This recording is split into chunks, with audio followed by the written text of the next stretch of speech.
All right, so welcome to our Security CO212 class. Today we're going to cover Chapter 1 in the textbook, but also we'll have a discussion about why this course is important. And there are a few events in the last 10 years which brought security really to the fore. Security has always been important, and we'll talk about the history of security in just a little bit. But what has happened in the last 10 years that makes computer security an important subject? Anybody? You don't have to know history for that, just news. Okay, yeah, so certain breaches of security, because we use technology more and more, so any security breach scares everybody, right? I mean, Zappos got hacked, a few months ago. It all hits home much closer than in the past. Matthew? Yeah, so since late 90s, the development of the internet and then connecting a personal computer, which in my opinion was never built to be a network device. You see, today we have phones that started as a network device, and now we're putting apps on it, right? But PCs, you look at Windows 95. It was designed to be a personal computer, totally disconnected, and then later on we add on top of it the internet, and all kinds of things are coming out of the woodwork. How about in terms of maybe the weather and events taking place, disasters? Can you recall any disasters that sort of bring security to the fore? Earthquake in Japan. Okay, yeah, so there was an earthquake. There was actually a lot of water coming in. Yeah, we had that event, definitely. See, I would submit that the key turning points would have been 9/11, when what happened there was the security of the nation was breached. Okay, and that put security to the fore. Also, Katrina as an event brought to the fore the disaster preparedness and the need for IT offices to have disaster recovery plans. See, what Katrina showed was that if a business does not have secondary, off-site backups, if they don't have some kind of an idea of what they will do if their data center floods, they may be out of business. Okay? And what we will find in our class is that security will cover not just defense against hackers, and we'll talk plenty about that, but security also has to do with safety and availability of data, no matter where an issue or a threat comes from. So a threat can be a hacker, but a threat can also be a physical damage. It can be all kinds of issues that are taking place. So a number of things cause security to be very, very important today. And just to settle some of the coursework items, we do have our course inside of Blackboard. So if you were to log into Blackboard, you probably will see a link to CO212. We have a section for assignments, and in this section, every week, every time we meet, there's going to be a quiz to review the material, and there might be also an additional assignment. This class, it's a 7-week class, right? Which means that we meet twice a week. So that's why under assignments, we start with 1A and 1B. So 1A is our Monday class, 1B is the Wednesday class, and we go forward that way. Under course information, you can actually see the schedule, which is going to help you understand which week we are currently in, right? So we have a Monday meeting, and then we have a Wednesday meeting, and we're covering week 1. So there will be week 1A and 1B. Any questions about that? Very good question, yes. So when it comes to quizzes, quizzes will be due before the next Monday. Okay? So the way the assignments work is they will actually open up in twos. So right now, you likely see 1A and 1B. And when you take the quizzes, week 2 is going to open up. Okay? So this is going to help you not to procrastinate and leave all the quizzes to the last day, because you actually won't be able to see the next assignments until you complete the work from the previous week. Okay, well we'll fix that. We'll fix that soon enough. So yeah, so the quizzes will be due the Monday of the next week. Does that help? Okay, great. So that way you can. I know that between Monday and Wednesday there's just not enough time, so you'll be able to maybe take a weekend to make sure that your quizzes are all in order. Okay, in the menu I have a few pieces of information under content. There is a puzzle here that will help you to practice some of the terminology. Logarithm is an application that we'll talk later on about, but basically it's an application that allows you to manage security in an IT office. There are some flashcards, again, for just reviewing the material. I also have the glossary all put together on one page.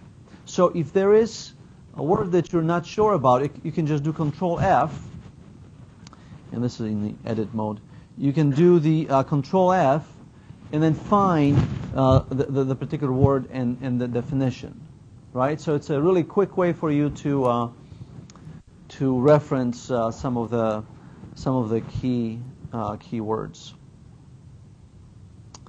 Finally, I have a link here to a few videos, and throughout the course we're going to add additional videos that are currently inside of the assignments area. I think videos are fairly important. We tend to learn much quicker when we have videos. So I do like to share those with you.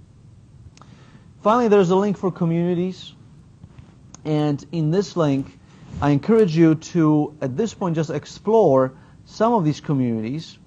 The very first assignment is going to be to find an event, some security event that happened recently, and write up a few paragraphs about it.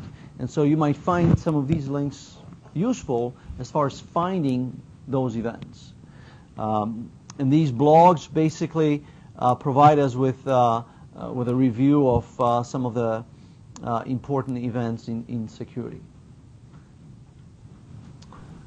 All right, so that's the link under content. Finally, under My Grades, you'll be able to see where you are in terms of turned-in assignments and your grades. And then we'll use discussions for some subjects. And of course, the assignments is our main area. Okay, any questions about how the course will work inside of Blackboard? All right, fairly straightforward, great.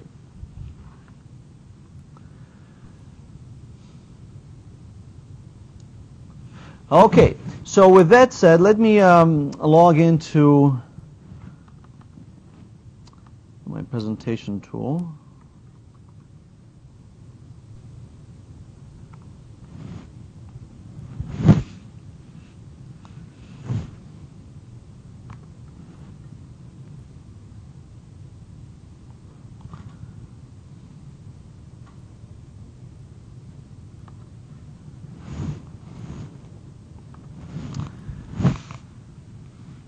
All right, and we start with the definition of security. What do you think is the difference between safety and security? Any ideas what the difference would be? Now, we talk a lot about safety. Seatbelts is one of them. What's the difference, please? Perhaps safety could be to protect yourself, like as a person, while security protects your company. Okay, all right. Now we can talk about the safety of the company as well. But right, so safety typically has to do with bodily harm, right? Some kind of a damage that might happen. Oftentimes not due to a malicious event.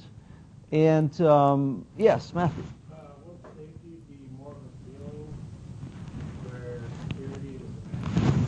Well, you see, from that perspective, they're very similar. And I like this particular quote because it talks about information security being a well-informed sense of assurance that the information risks and controls are in balance. So it's an assurance. It is a feeling where we have lack of immediate danger, right? So this lack of immediate danger, it's a safety feeling or a security. I like the idea of it being well-informed because a lot of people are in danger, but they may not be aware of it. See, so that's why you were taking this class, because the more we're informed, the clearer it is whether the security is working or not. So, in my opinion, and I've read some papers on this, there's actually very little difference between safety and security.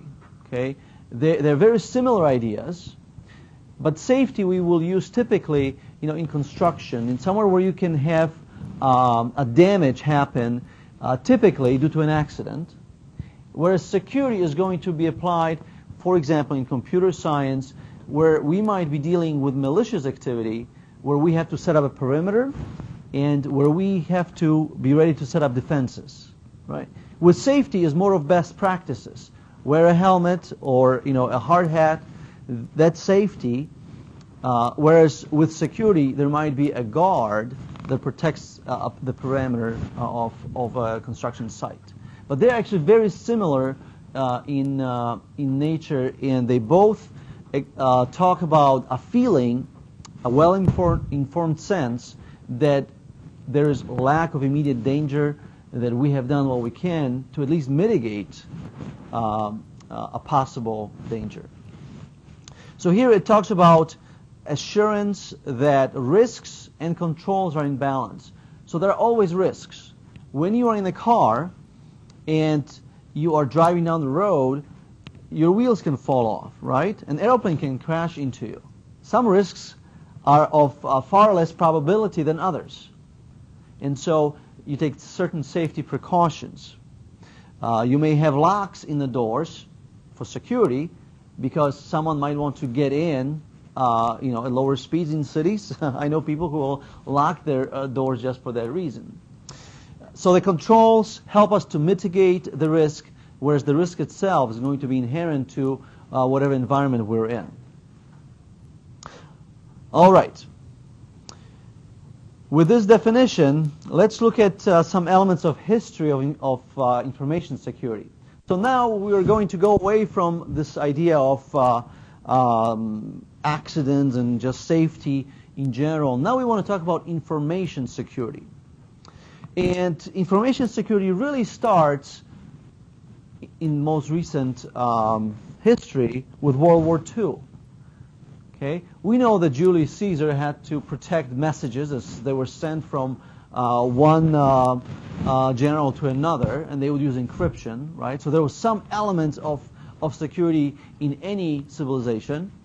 But for us, World War II sort of creates that pivotal point. Much of the current political dynamics are set up with World War II. So it talks about computer security began immediately after the first mainframes were developed. Do you think that mainframes are gone? No. In fact, mainframes are doing really well these days because of cloud computing, right? So the development in general of computer power and storing data on computers, that's what created this whole idea that we also need to secure the information, provide an idea of safety for that data. All right, so we talk first about physical controls, okay? That is buildings that allow us to check IDs at the doors. Today we still will use this. Physical access is the number one need for information security. I've mentioned the weather before, right? So physical security is going to be number one in protecting the data. But of course, the weather wasn't what was troublesome during World War II. It was the espionage and the sabotage and all these malicious activities that put information at risk. And during the war, when information gets lost, what can result from that? Losing the war, but losing lives of people, right? You remember the proverb that loose lips sink ships, right? They used to say that. So that's why we take history and hang it here in the time of war, because when information was lost, lives were lost. Today, when we lose passwords through Zappos, lives are not lost, all right? Some money gets lost, and maybe businesses go out of business. So today, the reasons behind security are not as dramatic as they were during the war. But during the war, that's where a lot of the fundamentals for security were developed. All right, and there's my my pet project, the Enigma. All right, and I didn't just bring it in here because I like it, but it's actually in the book, right? So for once I follow the book. It actually talks about a device that was used to communicate in a secure fashion. So how did this work? Does anybody know how the Enigma worked, Alejandro? No, not the frequency, not this one. No, Alejandro?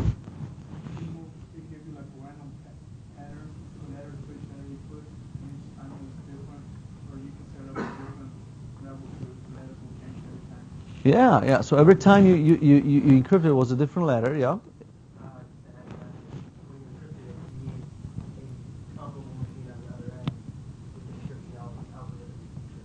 Yes. So some ciphers in the past require that you remembered some kind of a algorithm, and so just knowing the keys is often not enough of security. Just like knowing passwords. I can tell you my passwords, and then you become me as far as the computer is concerned.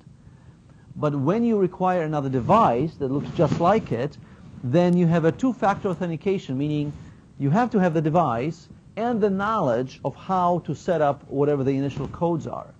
And that dramatically increases that assurance, see, that security, the assurance that the risks are being mitigated.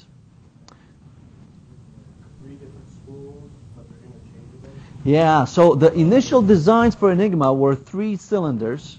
Later on, they had as many as 9, all right? But it had electricity, and when you press the button, something lit up. So I want to take just a moment to listen in to how Enigma worked. Before we go on, I have to plug in one more wire here. There it is. It might work. And let's see. Oh yeah.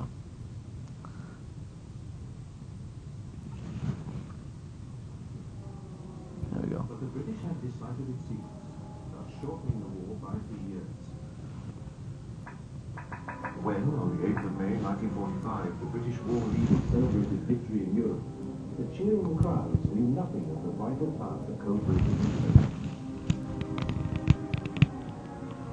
The secret war against Enigma had been fought from this country mansion at Bletchley Park in the heart of England. It was the unlikely setting for one of the greatest technical triumphs of the war. The breaking of Enigma played a crucial role in the defeat of Rommel's Africa Corps in the Western Desert.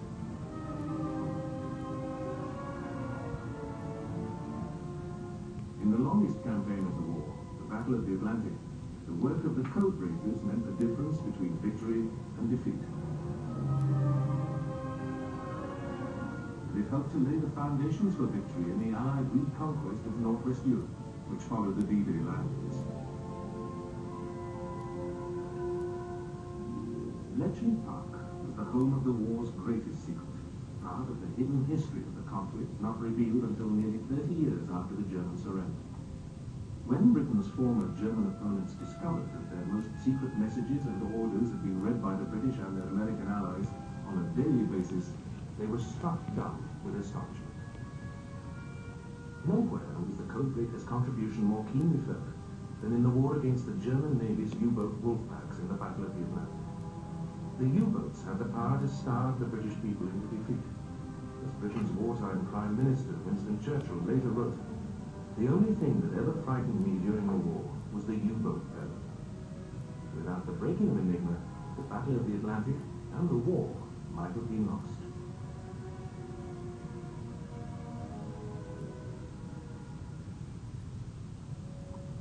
For the British, the story began before the outbreak of war. In August 1939, the storm clouds were massive. In London, preparations were being made for a war with Germany, which was now considered inevitable.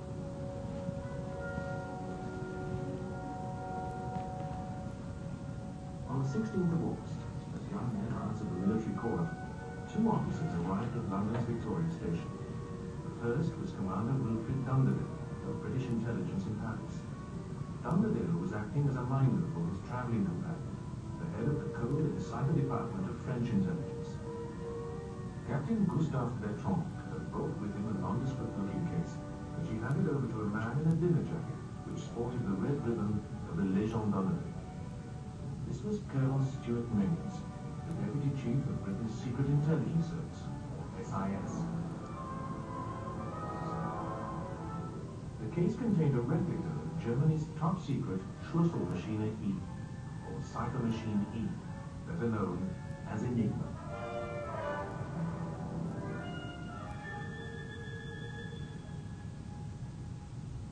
The machine had been developed in the early 1920s as a handy tool for businessmen to keep commercial exchanges secret. But in 1923, the German Navy began to use its own Enigma.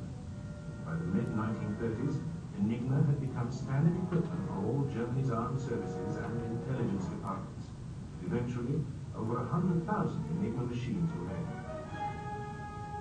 The Enigma machine resembled a typewriter, but it was powered by a battery and used no paper.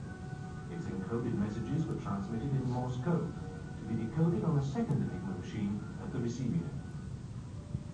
At the heart of the Enigma machine were three important parts: the keyboard, a plug board known as the stecker board, and three rotors, each of which contained 26 letters of the alphabet.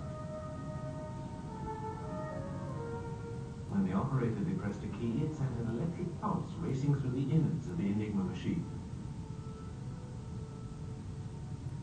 The pulse passed through the plug board, where it was rerouted on its way to the first of the three rotors containing the alphabet.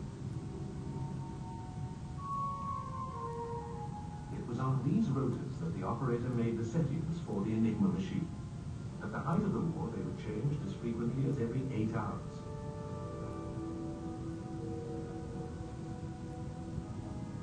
Small windows displayed the letters on the rotors, here indicated by their numerical order in the alphabet.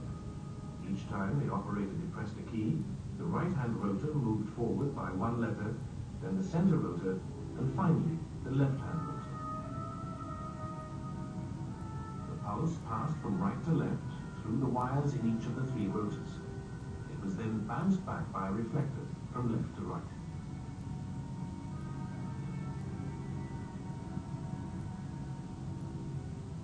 On its return journey, the pulse re-entered the maze of the stecker board, where it was rerouted for a second time.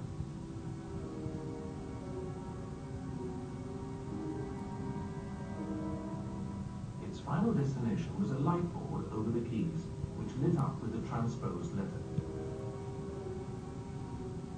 The letter that it lit depended on the settings of the machine, and this could be done in the remarkable number of 150 million ways.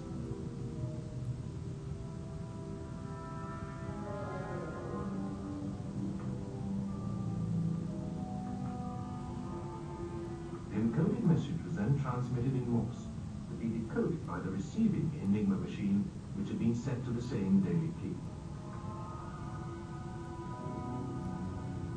Given the almost infinite number of settings, and the frequency with which these were changed, the Germans were convinced that Enigma was secure, but in this, they were to be proved fatally mistaken.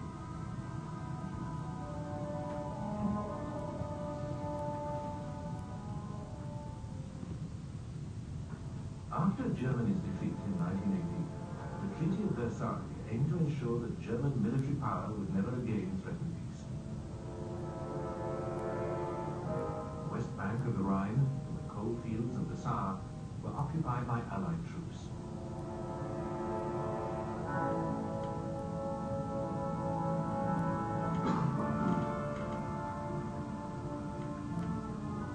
The German army was reduced to 100,000 men and denied heavy equipment and air support.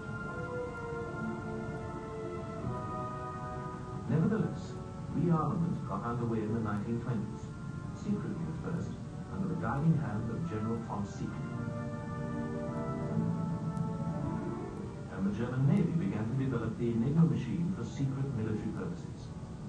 Nevertheless, Enigma machines for commercial use remained on sale until the end of the decade.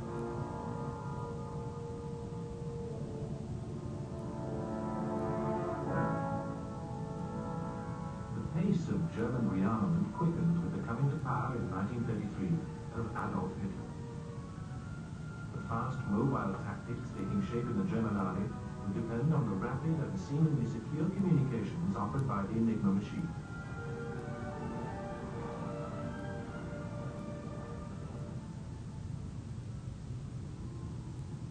France and her ally Poland had long been concerned about the speed and scale of German rearmament. The Poles in particular moved swiftly to tackle the baffling new German cycles. They assembled a code-breaking team, PS4, led by Marian Machajewski, Jerzy Roszicki, and Henry Zygalski. Aware of the original commercial Enigma, the German military continually refined their enciphering procedures. By the time of the Munich crisis of September 1938, the Poles were once more flying blind. Enigma operators were now instructed to set their wheels at random, rather than from instructions in their manual. But extra wheels were added to their machines. The Poles appealed to the French for help. In January 1939, Bertrand arranged an inconclusive meeting in Paris between Polish, French, and British codebreakers. In July, they traveled to Warsaw to meet at a bunker complex outside the Polish capital, the nerve center of the Polish attack on the Enigma code. In the British team was Commander Alistair Denniston, head of British code-breaking operations at Bletchley Park. The exchanges with the Polish codebreakers had not come a moment too soon, for Hitler was now on the move. On the 1st of September 1939, his forces invaded Poland.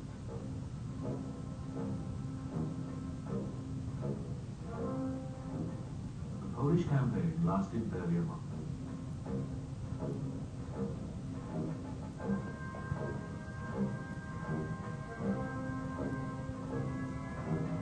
Warsaw was the first of Europe's great cities to come under aerial bombardment.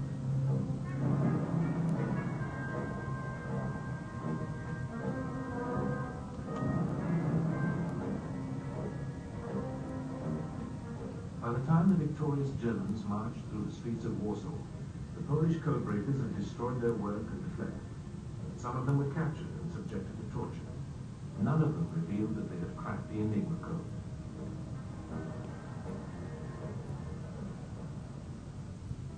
France, at Captain Bertrand's organization, provided the survivors with a temporary haven. But after the fall of France in the early summer of 1940, the British were left to fight the battle against Enigma single-handedly. At this stage in the war, their biggest single weapon was German ignorance of how seriously the Enigma code had been compromised. The solid but unprepossessing Victorian country house had become, in 1938, the headquarters of the Government Code and Cipher School, later renamed the Government Communications Headquarters, or GCHQ. It is now a shrine to the men and women who worked there, and the British war leader who recognized its importance, Prime Minister Winston Churchill.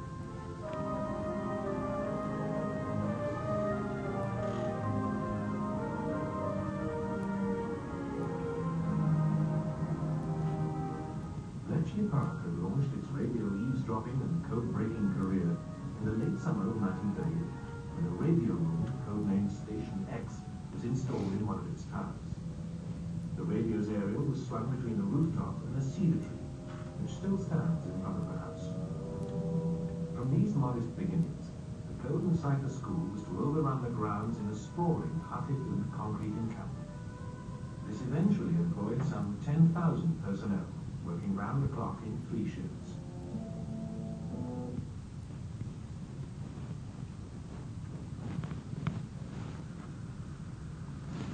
All right.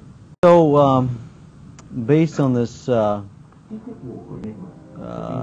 based on this quick review, Bletchley Park.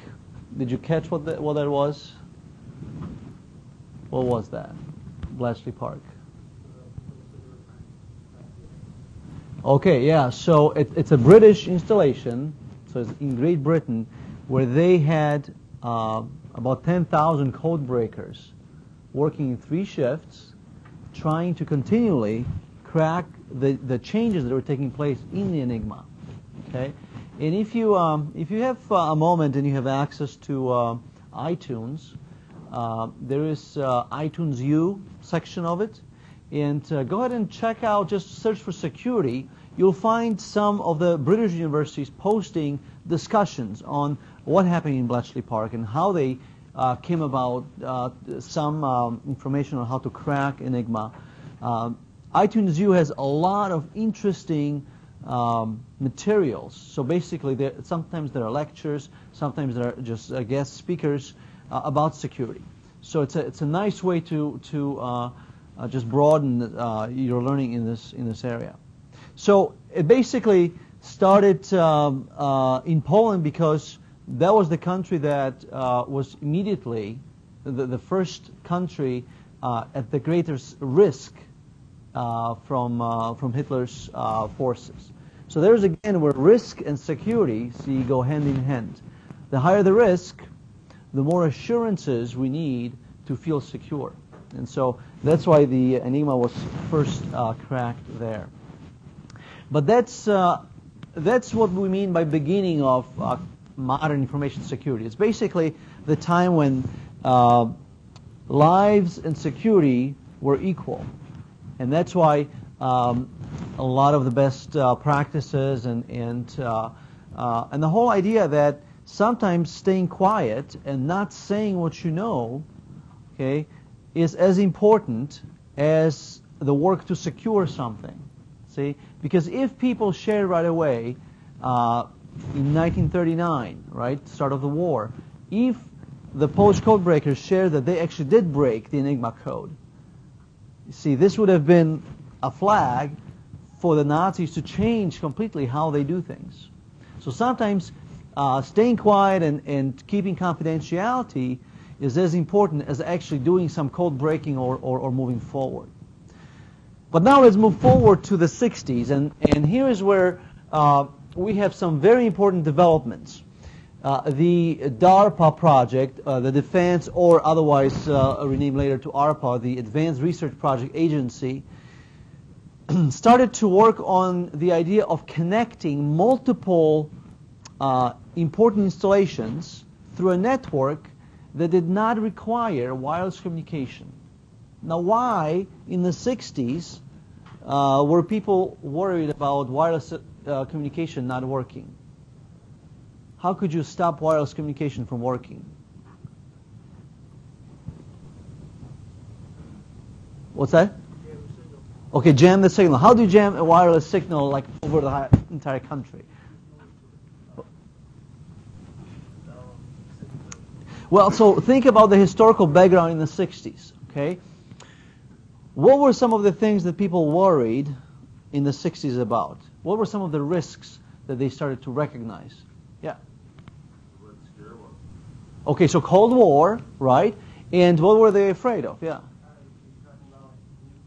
Exactly, exactly. So the great risk was that if a nuclear weapon is detonated, it will cause debris to be in the atmosphere, and therefore wireless communication would not be possible. And if that's the case, then holy moly, what are we going to do, right? You can't get the pigeons back up and running. So they started to work on a network that will allow you, in a defensive mode, allow you to communicate and keep the communication going. And so what was it that they started to work on then? What's that? Telegraph? Well, that's about 100 years earlier. So the telegraph was around. But what happened? What did the ARPA project start? The internet, yeah. So the idea was, hey, let's just use the phone wires and create this network that even if wireless is not possible, we'll still be able to dial in, we'll be able to somehow communicate and figure out what to do next.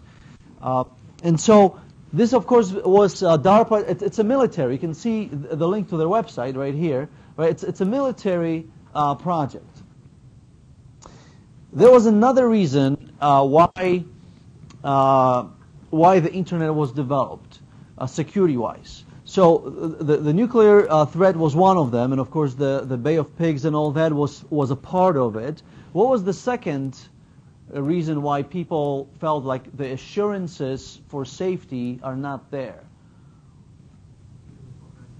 Right, yeah, so Cuban Missile Crisis, right? So there was that, again, nuclear risk. What else became airborne around this time in U.S. history? Sputnik, that's right. So here you have a satellite that's coming out from Cold War. So the enemy is sending the satellite, and the satellite is orbiting right over the U.S., right? So it would pass over the U.S., and that was a greater risk. So the idea was, again, how do we push with technology forward? And so you couldn't undo the fact that the Russians did the satellite first.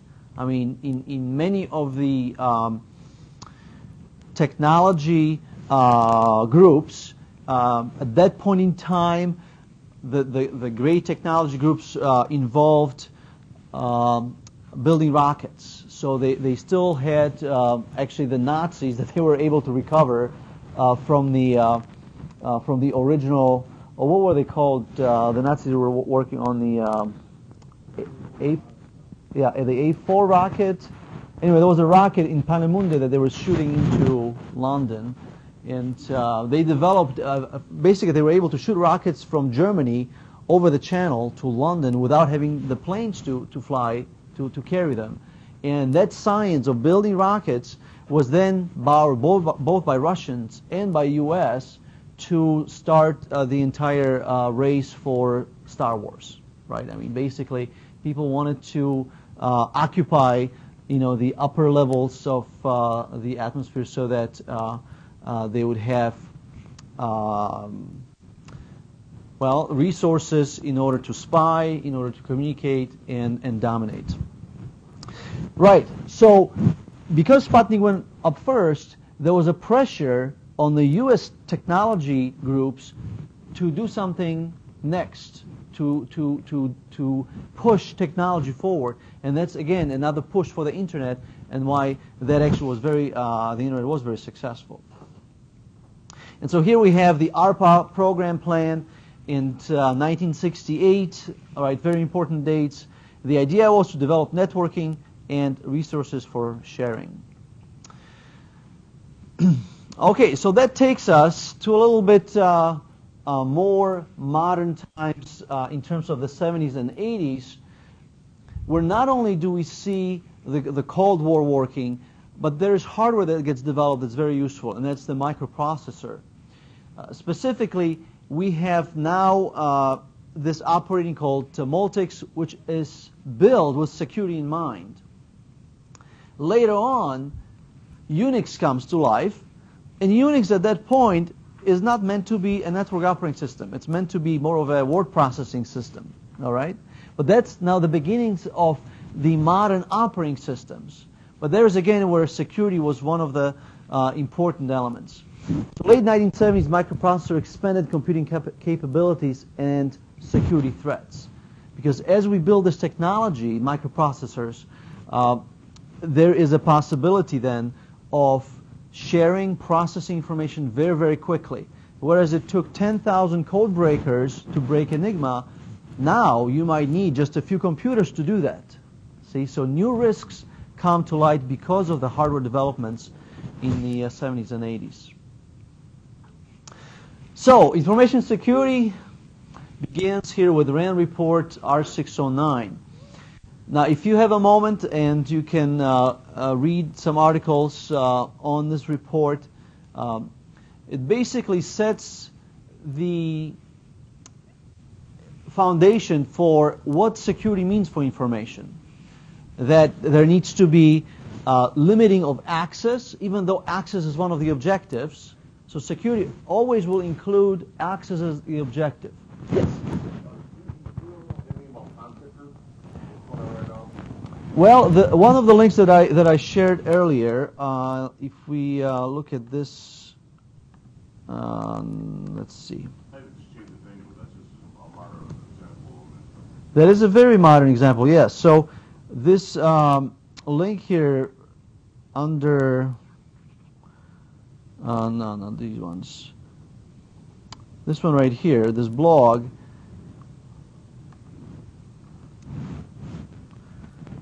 right? Conflictor statistics. It talks about what this worm is. Right. But the idea is, though, that these worms are so advanced today that they are basically sleeping, okay? And they are used for attacks on different systems. But it's some of the statistics that we are given about them will have a wide range of error, okay? It's still a problem, you know, but the installation of Windows 98 and XP is so wide that the conflictor is going to live for a long time, right? And so even though some of the statistics here show that Windows 7 doesn't have an exploit for it, you know, I'm sure there's plenty of the other systems worldwide. We're not only talking the U.S., worldwide, to still use them very well for any denial of service attacks. Yeah, but we'll talk about some of those events. But the systems have been hacked already, and they're just waiting for the right time to. Correct. So when we talk about some of the threats that exist today, you know, we'll talk about what a botnet is and how it can just be dormant. So some of these ideas are going to reappear. We talked about Enigma, and we talked about how staying quiet and keeping the secrecy is just as important. Well, today, hackers have evolved in a way into more sophisticated people than they were in the past. In the past, you had the hacker break into, you know, Pentagon or CIA, and they go to the bar and tell everybody about it, right? I mean, that's how they got caught. Well, today, they have learned, and so they will build these botnets that basically stay dormant for years until code is executed to recover them and then attack whatever system.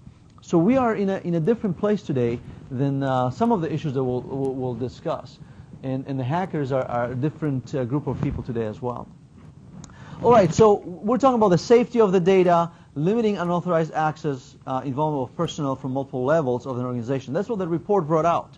That, hey, security is not just an issue of a security guard that's walking around the perimeter. That's not enough. That the CIO has to be involved. That they need to hire a high-level individual who will be responsible for security, all right? So that means a lot of money that it's poured into the security science and process.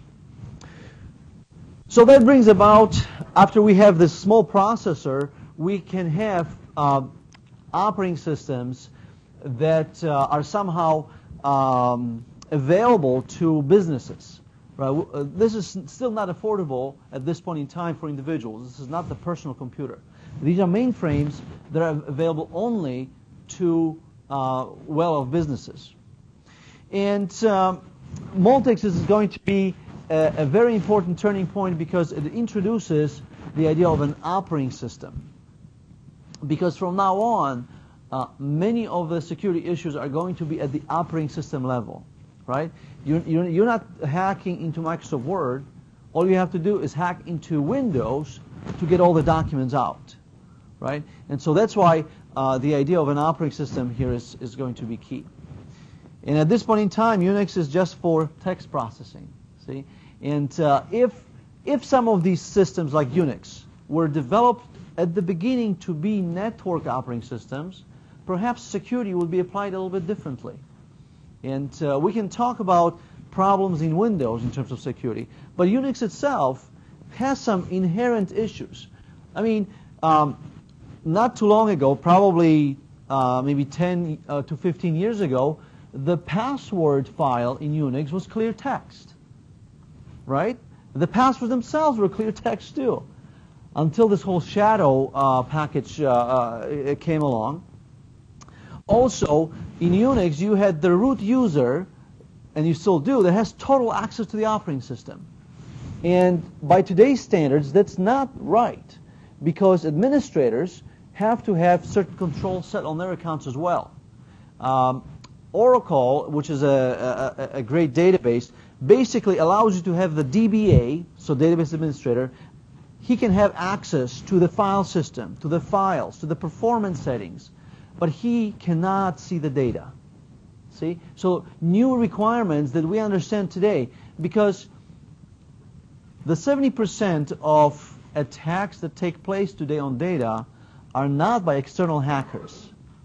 Who do you think is creating the 70% of risks today when it comes to information security? Yeah, employees, or those who are either about to get fired or already got fired, right? So, so that's where the attacks are coming from, which is why there's a need to rethink how the operating systems are handling security. Maybe just because you're the DBA, because you're the administrator, maybe you should not have access to all this data. But this is way before that. You know, Unix is still a fairly new system. So now we look at a quick view of important events as we go forward. And as you study this chapter in the text, this is going to appear there. Here, Dennis Ritchie publishes on security of Unix. Okay, the idea that you can only have one owner on the file, you can have only one group, and then settings for everyone else on the system is very limiting on how you can provide security. So these things have been out there for a while.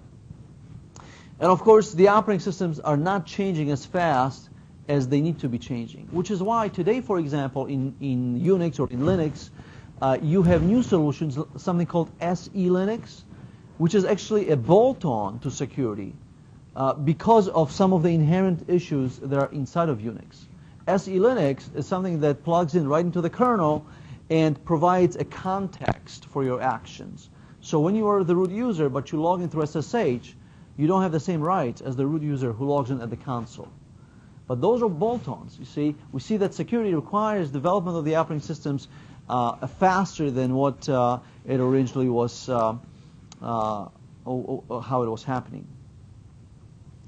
All right, so that takes us to the 90s, which really, the big deal about the 90s was that you have personal computer, and this personal computer was built very much as a text editor, a little bit as a toy, you know, Solitaire being the most commonly used program, but it was not built as a node on a network. So in the 90s, when people start getting the internet and organizations start getting connected via the internet, it's basically like opening the door, you know, to your house to strangers. And the house is not built to accept that. You know, you have a prison where people get down at the entrance. You know, there might be personal searches. Who knows? You get your shoes taken off, look in your mouth, and then you get through, right? That facility is built for security, but your house is not. And that's why PC computers were not ready to be networked, which is why we have this very quick progression of events that really lead to securing some of the issues involved. And if you think about it, you know, Windows 95, 98, huge security holes. What was the solution? If you wanted to secure your Windows computer, what did you have to do? Okay, turn it off and unplug it. Actually, that's how Microsoft, that was their solution to become certified with the government for certain activities. You know, they would say, if you want to reach this level of security, all you have to do is just unplug the network and you'll be all right. But what did we do, what are we still doing on Windows computers in order to feel secure? So that idea of assurance. Okay, patches. Yep. What else do we install? Okay. Antivirus. There you go. So here's what happened. Windows sort of, Microsoft gave up on security, and they allowed other companies to create this assurance. Okay, you already paid Microsoft for the license. Now you're going to pay monthly subscription to Norton, to Symantec, to other companies. Yes? So what do you think about Defender? That's not reliable, or? Well, Microsoft has made great strides towards security, and I want to mention something called Microsoft Essentials, which is their own virus security stuff. Because what I'm talking about right here is that these operating systems were not built for networking, therefore security was lacking, and somehow, for whatever reason, the vendors, Microsoft and some of the other vendors of operating systems, felt like they could delegate security to other companies. So they were deferring securing of their own stuff to someone else. And we were okay with that. People still went back to the store and bought Windows, right? So we sort of enabled it. But to me, that's a wrong business model. Because if you're building the operating system, you should secure it. I should not have to buy a new software to do that. Well, in fairness, they still have firewall security settings. Well, but yes, but that was, and I'm saying recently it's a little bit different. We'll get to that. But in Windows 95, 98, you did not have these options, right? So securing of these operating systems was deferred to other companies. You had to purchase a software to install a firewall, to do virus protection and so forth. Now, I think the business model is where it should be. In other words, it's Microsoft that is producing Microsoft Essentials. It's Microsoft that is producing the firewall. And so now they are creating the tools to secure the operating system. Because Microsoft didn't actually start doing that until they eliminated DOS from the operating system of Windows 7. Well, DOS is still there. In fact, Microsoft is creating a whole new way of looking at Windows without the desktop.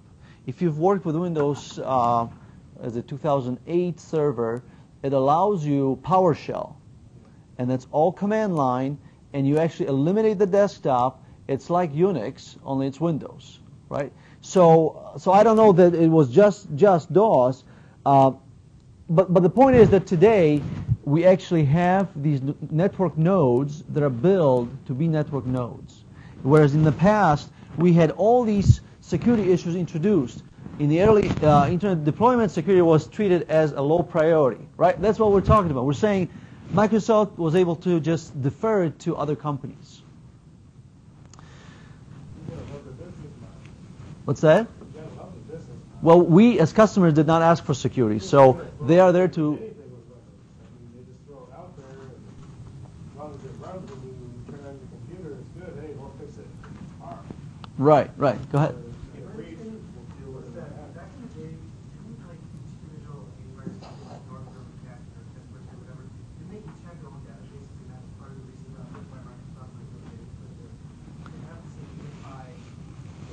Well, but their business model, if you are McAfee, if you're Norton in those days, why would you share your business intelligence, your business secrets really, with others? Why would people buy your product if you're sharing, the signatures? In fact, you couldn't share signatures of viruses because the hackers would get them too, right? So there were all kinds of reasons why doing security the way they did that was not sustainable. The way virus protection software works is they look at a program and they try to find a signature for it. So how, just without executing it, how can I identify this program? Well, that led to polymorphic viruses, which are able to rewrite themselves, recompile, and actually change the way they look, right? So unfortunately, when security is not built in, like in the prison, if you had all open doors, but then you hire some other company, to provide the security for it, there's going to be all kinds of issues. So an operating system needs to be built with security in mind to start with. And this is why we see Windows reach out with their own security tools. This is why Linux has SE Linux tools available. But those are all fairly new developments. And this history helps us to understand why. Networking was high priority. Security was low priority. If the customers are not asking for it in the commercial environment, you don't build things that the customers don't want, right? What about Apple? They have 3% of the market, and with that, they don't have as many viruses as other operating systems. Maybe with the iPhones, I guess depending on what devices you count. Yeah. So now we have the year 2000 to present, and one thing about the most current developments are the networks. The networks grew not only in size. In other words, you can communicate with anybody. Small islands in the Pacific, right? They all have internet through the satellite. But also the speed of these networks is huge. Why is speed of the network a problem for security? All right, can't keep up. Why would a computer on a slow network be more secure than a computer on a fast network? Okay, yeah. So you can hack it faster on a fast network, and you can do high bandwidth password cracking, brute force attacks when the network is sufficiently high in bandwidth. Most of the time, the way you find out that you've been cracked or hacked on a computer, especially a server, is not because there's a message that says, "Hi, I hacked into your computer," but because you notice that your computer is slow. All right, if you think about it, the development of very high bandwidth networks helps hackers to hide and maybe use only percentage of your traffic to do attacks on other systems, and therefore you don't notice them. Now we'll talk in this class about tools that allow you to do network sniffing and see what the traffic is. Just because you've maxed out maybe 12 megabit per second connection doesn't mean that you're hacked. But a prevention system can detect what kind of traffic it is, and then look at the packets and see that, hey, these packets here are actually attacking some place in Malaysia, and then, hey, why is my computer doing that? And that way you can recognize it, and you can do something about it. That's why the conflict will use your system to attack somebody else, and you already know that you're attacking them. That's right, especially when they do that at night. So let's say that your computers turn on 24/7, and while you're sleeping, you don't know. Your computer could be using a lot of resources. You won't even notice. Because again, like during the war, the idea was stay quiet. Today, they have grown to understand, the hackers have, that keeping confidentiality helps you to reach your goals. And we'll talk about some of those objectives. Why are people hacking? What are some of those objectives in place? Right. All right, and so that takes us to more definitions of what is security. And we can break down security into a number of parts. We can talk about physical security. So physical security is to protect physical items, objects, areas of an organization from unauthorized access or misuse. IDs that you wear, it's part of physical security, right? I can look at the ID, I can verify who you are. If you don't have an ID, that's a trigger to follow you and ask who you are and maybe ask you out. In fact, most IT offices today are required to maintain a log of all the guests that visit a data center. And then, as you walk through the data center, someone needs to be with you, right? That's all part of physical security. If we could establish physical security for technology systems today, we would probably take care of security issues right there. Think about it. Why is wireless today so difficult to secure? Well, that's because of physical access. Everybody that's nearby the access point can start hacking at it. Wired networks. Most of the issues with wired networks is when people get a hold of the wire and they can actually attach themselves to the network, right? And that's part of physical security issues. Personal security. Personal security is going to protect the individual or group of individuals who are authorized to access the organization and its operations. Now, in small data offices, this is not as big of an issue. But one way to attack and steal data is maybe to kidnap someone, right? Members of family of individual with access. Therefore, you're breaking that personal security, and then they execute whatever it is that you need executed, right? So personal security is going to be fairly important once we get to higher levels of security design. Operational security, to protect the details of a particular operation or series of activities. Communication security is to protect an organization's communications media, technology, and content. Network security to protect networking components, connections, and contents. And then information security is to protect information assets themselves. All right, a number of elements involved. So this takes us to a little bit of a definition of this CIA triangle. What do you think the CIA triangle is?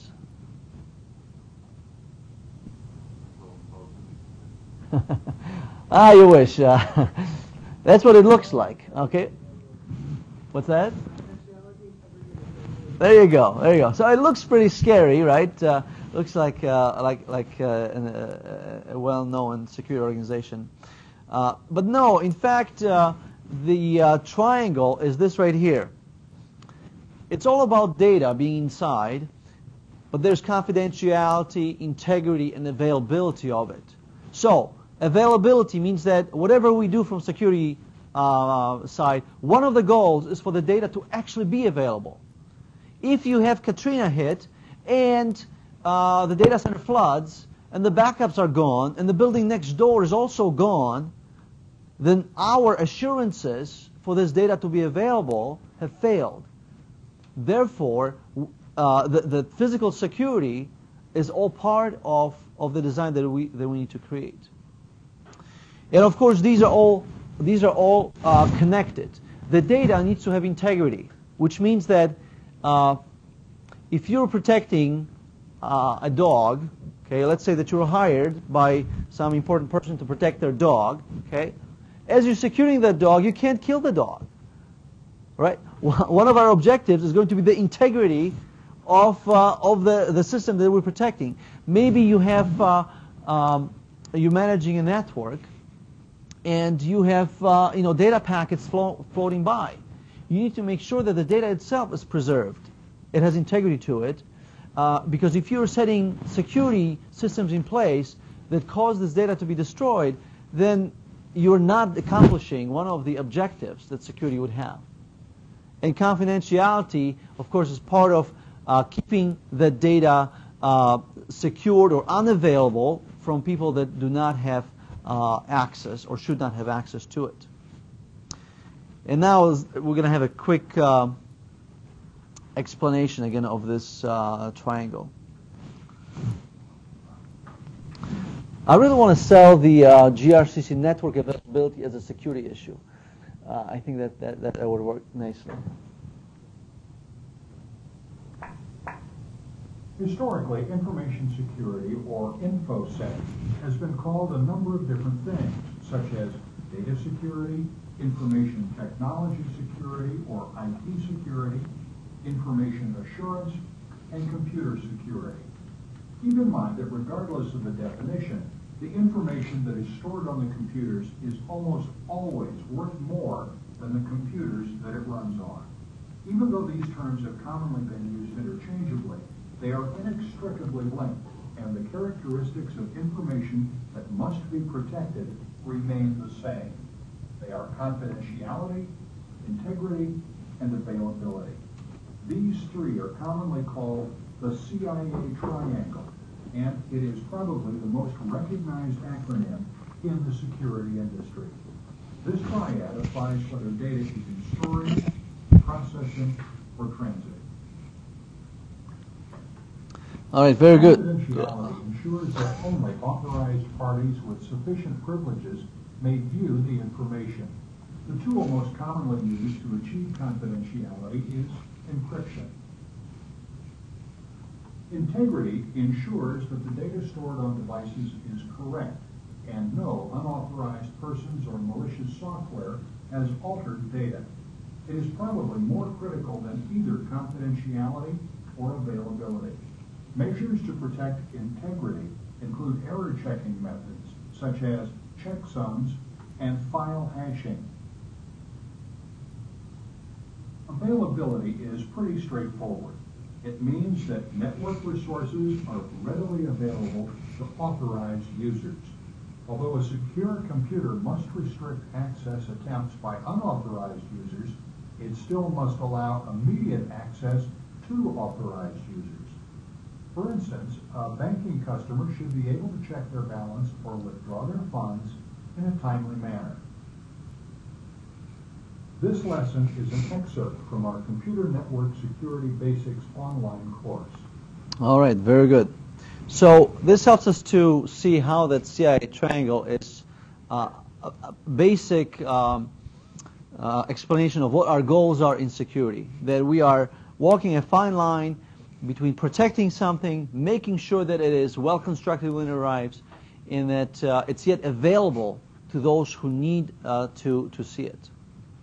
All right, so now we have a set of terms that we want to take a closer look at.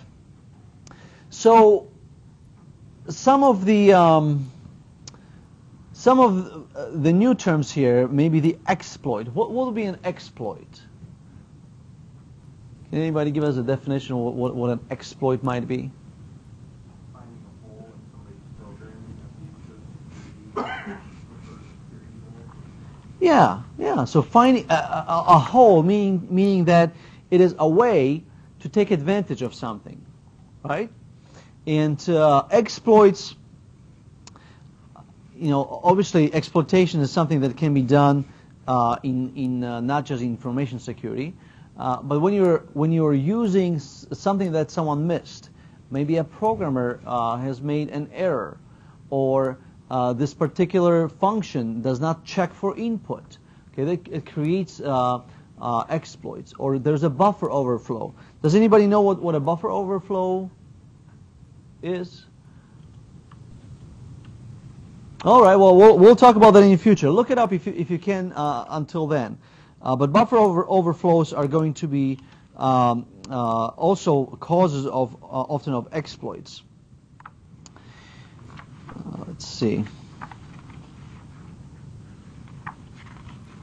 Buffer overflow is just when you give the computer too much to handle, isn't it? When you give a computer too much to handle, a lot of times that is a basic definition of denial of service attack, right? Because it makes the computer shut down. A buffer overflow will actually make the computer do something that it wasn't designed or it wasn't expected to start with. And it has to do with memory locations and how by using a function you can actually access other areas of memory that before the programmers never designed the program to do so. So here is a definition for exploit. It's a technique used to compromise a system, can be a verb or a noun, make use of existing software tools or custom-made software components. But it does have, exploit will have a malicious tone to it, meaning we will use something if we're allowed to do so, but we exploit something if we use it without permission or without clearance. Any other of these terms that you would like to explore?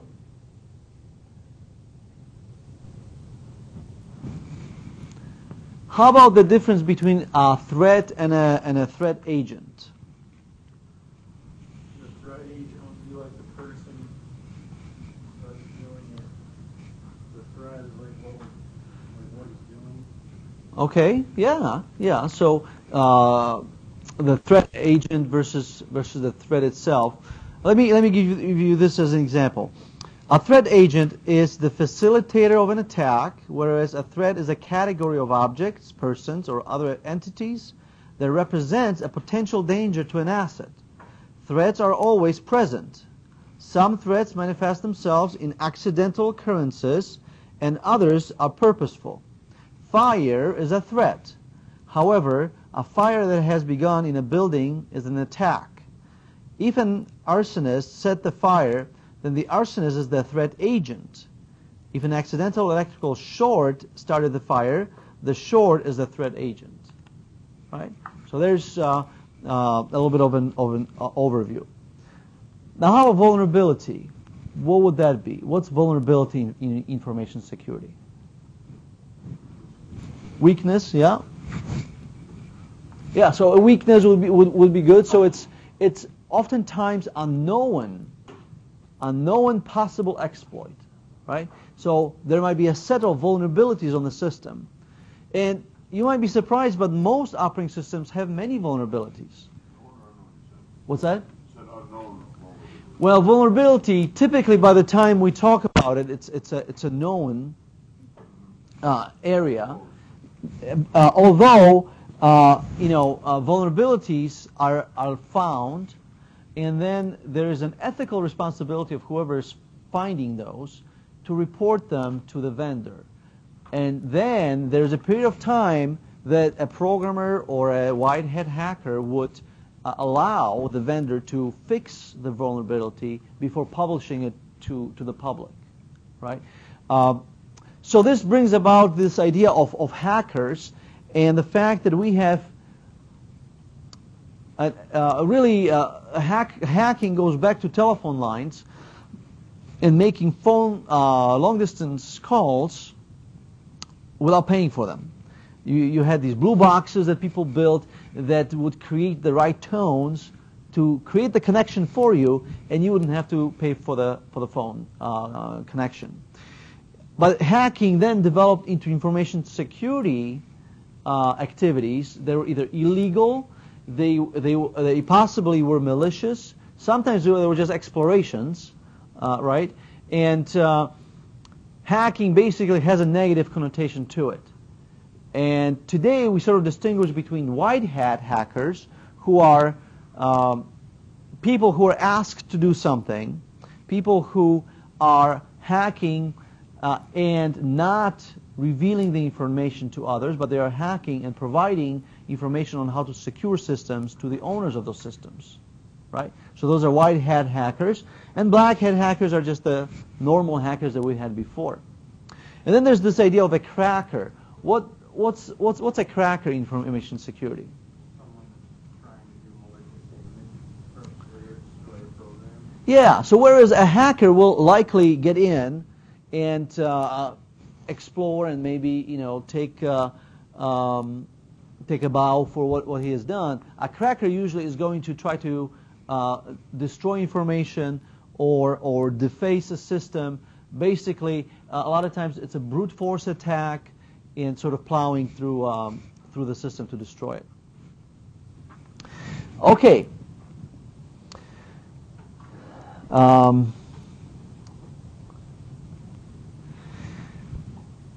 Let's scroll through some of these here.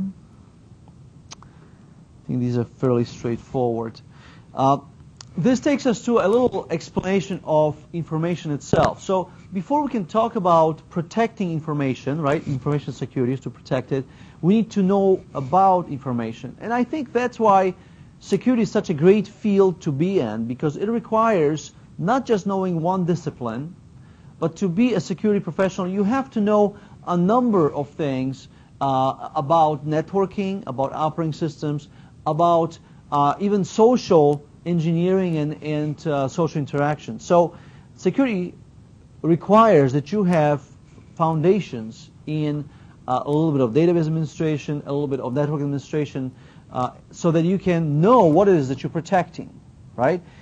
So information itself has these particular features of availability, accuracy, authenticity, confidentiality, integrity, utility, and possession. If you look at these specific characteristics,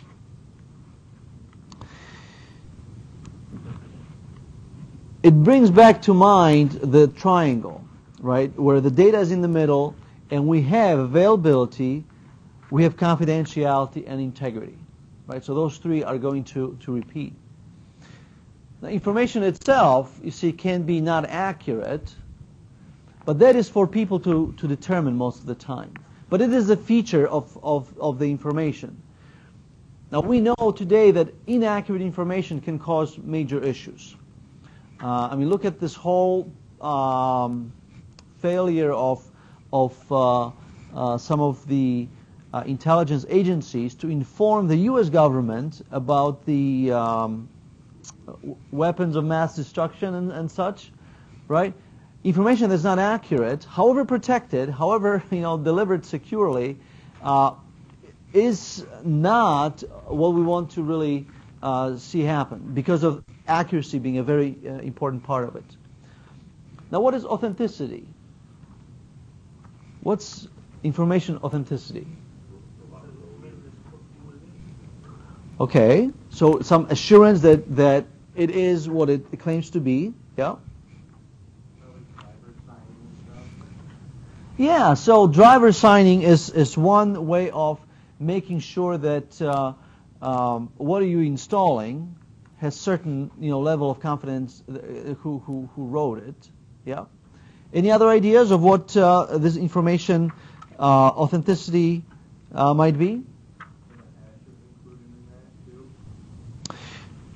So yeah, so hash would help us to actually, it would be part of integrity, the hashing, okay? Because hashing helps you to make sure that when you downloaded a file or you downloaded a message, you can check quickly through a function that the bits are in the same order as they were sent.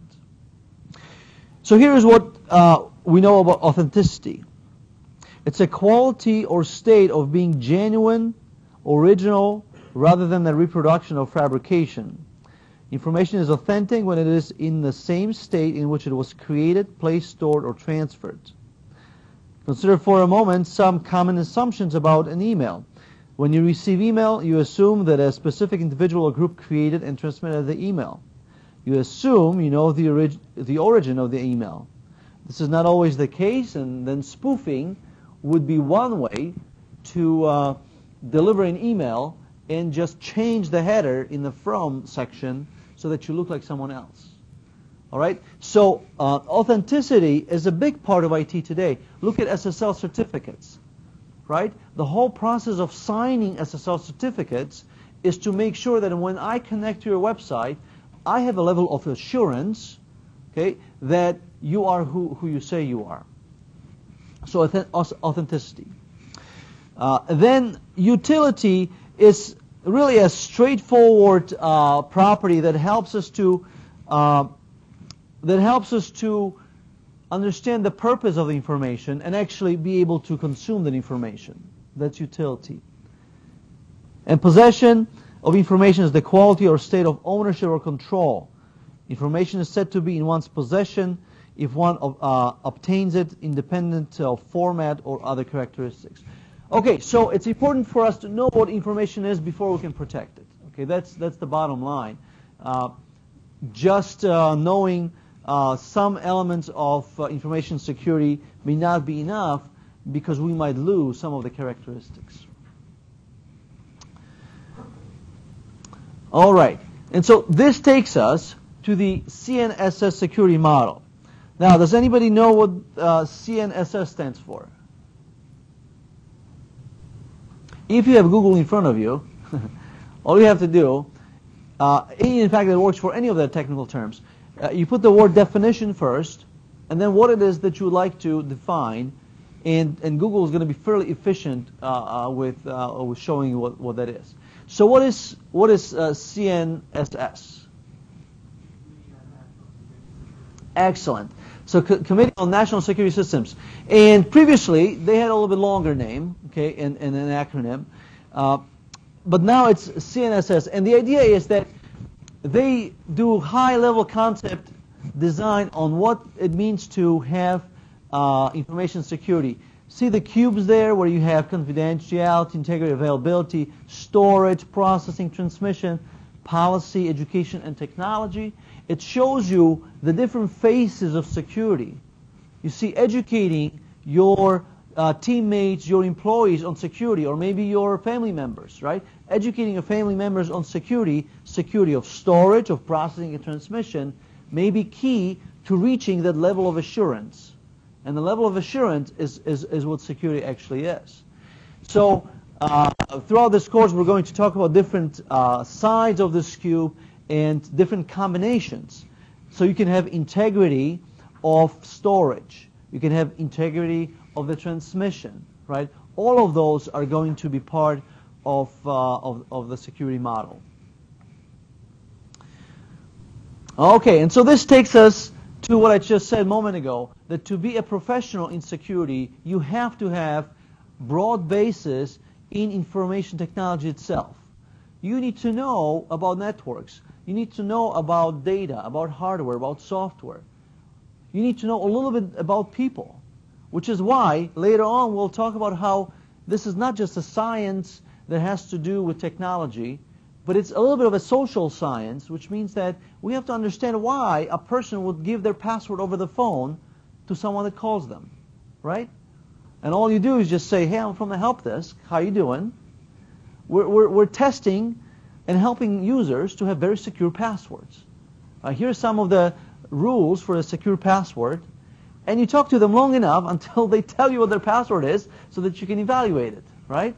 So knowing about people and what makes people tick is important. See, when people are under stress, under anxiety, when people are threatened, they will act differently than the rational people that you know day to day, right? And so that's why our study of security is going to include that as well.